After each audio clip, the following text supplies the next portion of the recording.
Rabbil alamin wassalatu wassalamu ala asrafil anbiya'i wal mursalin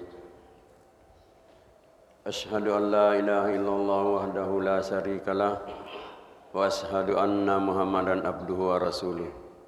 Allahumma salli ala Muhammad wa ala ali Muhammad kama sallaita ala Ibrahim wa ala ali Ibrahim innaka Hamidum Majid. Jamaah salat subuh yang berbahagia, mari kita tidak berhenti bersyukur kepada Allah Subhanahu wa taala atas segala nikmatnya, atas segala rahmatnya, sehingga pada saat ini kita ada di tempat yang mulia lagi penuh berkah, yaitu di masjid. Salawat dan taslim atas junjungan Nabiullah Muhammad sallallahu alaihi wasallam, Nabi yang diutus sebagai rahmatan lil alamin. Jamaah subuh yang berbahagia,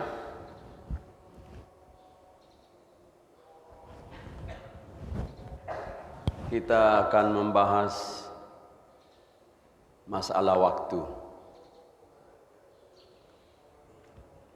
Waktu ini bagaikan pedang. Ditahan apa tidak ditahan, dia akan berlalu.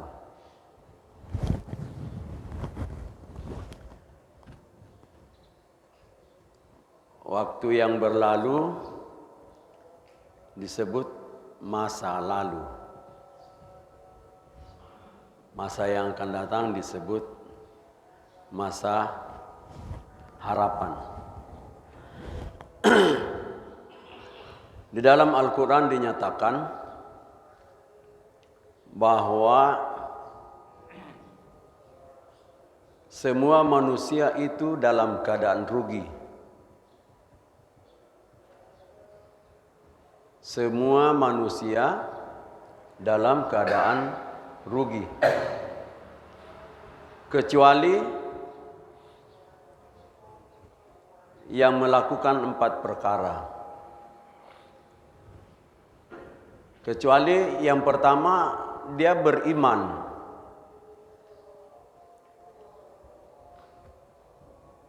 Kalau dia tidak beriman, pastilah dia rugi. Kalau dia tidak beriman,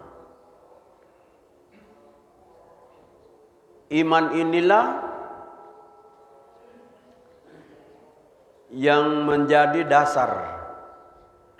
Iman inilah yang menjadi dasar semua aktivitas di hadapan Allah Subhanahu wa taala.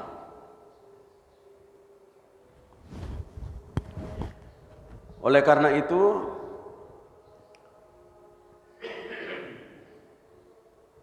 proses penanaman iman ini oleh Rasulullah sallallahu alaihi wasallam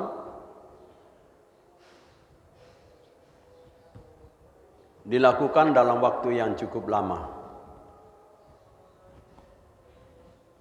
Dilakukan dalam waktu yang cukup lama.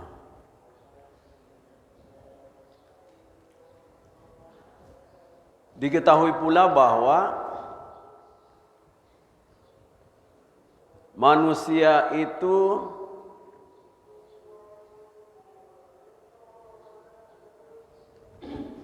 kejayaannya di dalam urusan agama. Kejayaan manusia itu di dalam urusan agama yang sempurna. Ada juga yang mengurus agama tapi tidak sempurna. Yang diinginkan di sini adalah mengurus agama secara sempurna. Bagaimana yang sempurna? Yang sempurna itu sesuai dengan tuntunan Rasulullah sallallahu alaihi wasallam.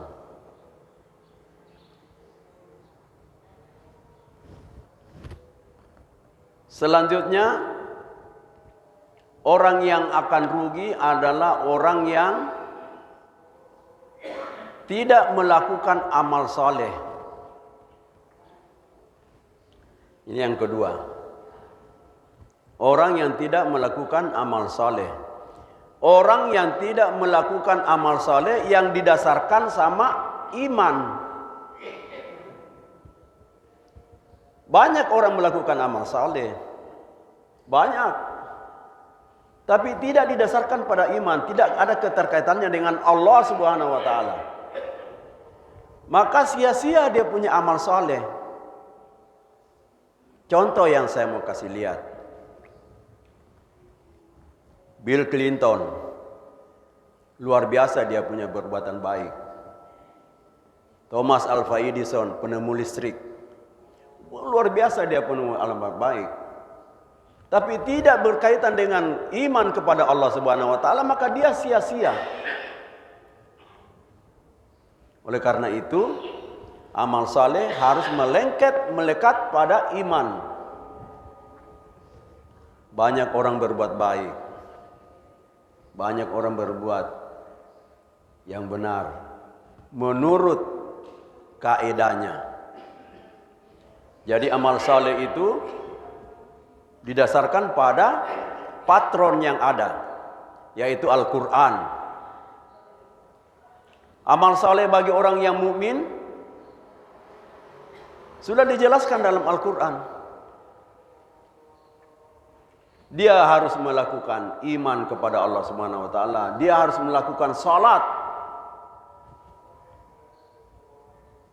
sebagai kunci.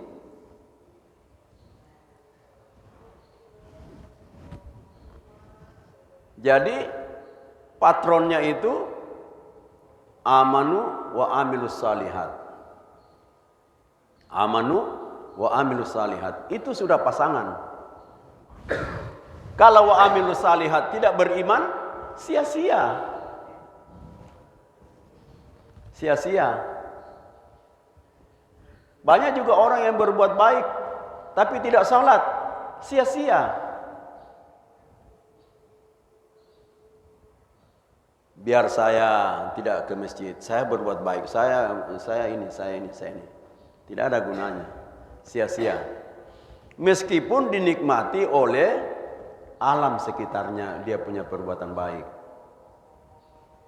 Dia buat irigasi, dia buat pasar, dia buat toko, dia buat sawah, dia buat ini, tapi tidak dikaitkan dengan iman kepada Allah Subhanahu wa taala, maka dia sia-sia. Jadi wa amilus salihat ini ada patronnya. Salat,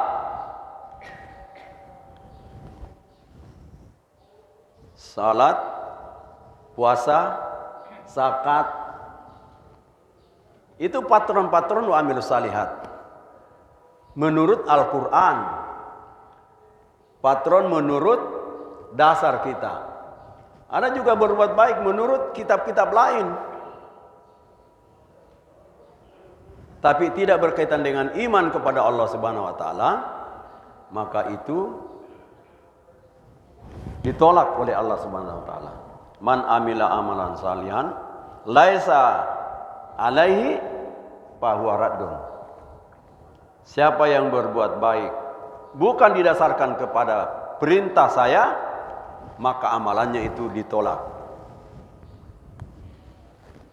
Ini yang berkaitan dengan amilus salihat. Wa amilus salihat juga itu huruj fisabilillah. Sesuai dengan patron. Huruj fisabilillah inilah wujud dari semua aktivitas yang didasarkan kepada kebaikan. Jika huruj fisabilillah itu didasarkan kepada patronnya, dia harus beriman, dia harus salat, dia harus niat yang baik, dia harus memuliakan siapa yang ditemui di dalam dakwanya. Ketemu dengan pemuka, ketemu dengan pembesar, ketemu dengan orang yang tua, ketemu dengan orang yang muda, ketemu dengan alim ulama, semua sudah ditentukan cara-caranya, kaedah-kaedahnya. Selanjutnya di dalam huruj fisabilillah ini sangat ditekankan, yaitu watawasau bil haq watawasau bis sabar. sampaikan kepada umat, sampaikan kepada manusia yang kau temui sesuatu yang baik. Yang baik itu seperti ini, Pak. Yang baik ini seperti ini. Sebaik itu seperti ini. Yang baik itu mengajak orang taat kepada Allah Subhanahu wa taala. Jika kita temui ternyata banyak yang menolak, banyak yang tidak setuju, banyak yang melakukan penolakan, retensi, maka kita sempurnakan dengan kesabaran. Perilaku manusia yang kita hadapi banyak. Ada yang akan berperilaku seperti Fir'aun, menolak kebenaran. Ada yang berperilaku seperti Qarun.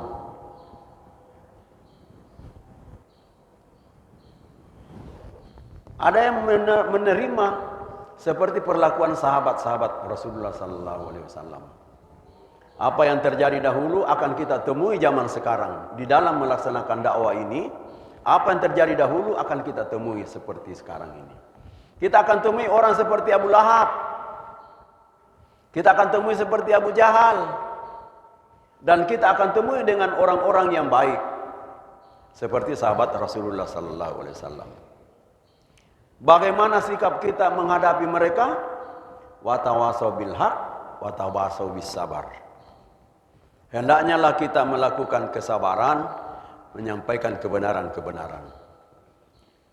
Karena kebenaran ini hanya akan dinilai oleh Allah Subhanahu wa taala sebagai pelaku-pelaku kebenaran di atas muka bumi.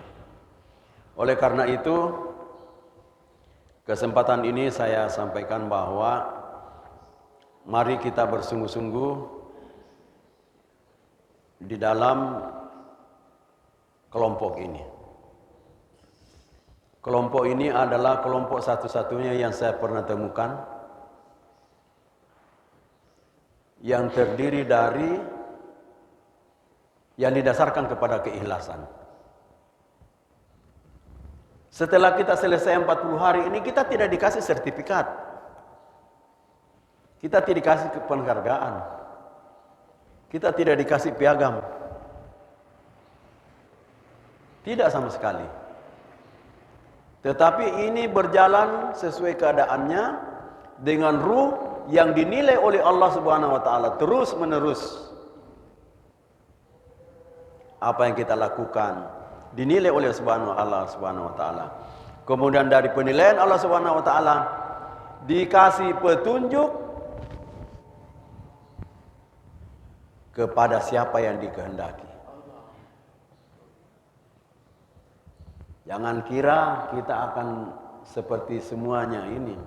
Dikasih petunjuk siapa yang dikehendaki dan dikasih azab siapa yang dikehendaki. Oleh karena itu, mari kita perbaiki niat. Sekali lagi saya harapkan, mari kita perbaiki niat. Karena dengan niat yang baik inilah akan membedakan kita rekreasi atau kita keluar fi sabilillah. Saya khawatir kita kembali, kita sudah tinggalkan istri kita sudah tinggalkan keluarga, kita sudah tinggalkan pekerjaan, kita sudah tinggalkan semuanya, baru kita tidak dapat apa-apa. Saya takut sekali itu.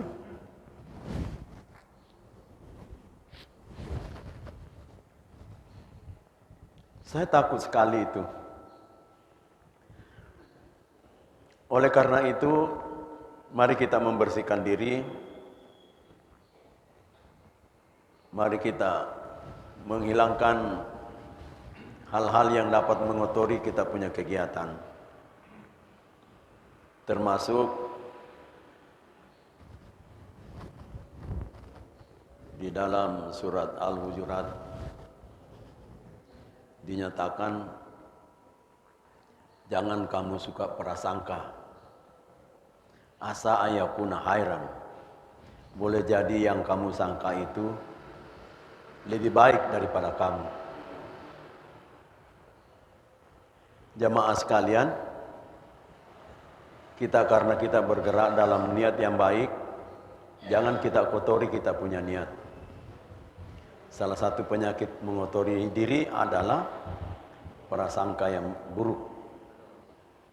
Prasangka yang buruk ini baik kepada jamaah, baik kepada teman kita, baik kepada orang yang kita temui, hilangkan sama sekali itu prasangka. Karena itulah yang akan menghancurkan niat kita. Boleh jadi orang yang kita sangka itu ternyata lebih baik di hadapan Allah Subhanahu wa taala. Saya mau kasih ingat, termasuk kita punya rekan MS. Jangan kita korek-korek. Jangan kita membanding-bandingkan. Jangan kita, boleh jadi dari situ kita membesar-besarkan hal yang tidak perlu kita besarkan. Oleh karena itu sekali lagi saya sampaikan, mari kita luruskan niat. Mudah-mudahan dengan niat yang baik ini Allah memberikan ridhanya kepada kita, menurunkan rahmatnya kepada kita, menurunkan rahmatnya di masjid ini, dan menurunkan rahmatnya di keluarga yang kita tinggalkan. Saya kira inilah yang saya sampaikan. Mudah-mudahan Allah memberikan kebaikan kepada kita. Dan yang tidak baik, itu adalah kekurangan saya sebagai orang yang dipercayakan subuh ini. Mari kita tutup dengan doa kepada majelis. Subhanallah wa hamdik, subhanallah wa bihamdika, asyhadu an la ilaha illa anta, astaghfiruka wa atubu ilaik. Assalamualaikum warahmatullahi wabarakatuh.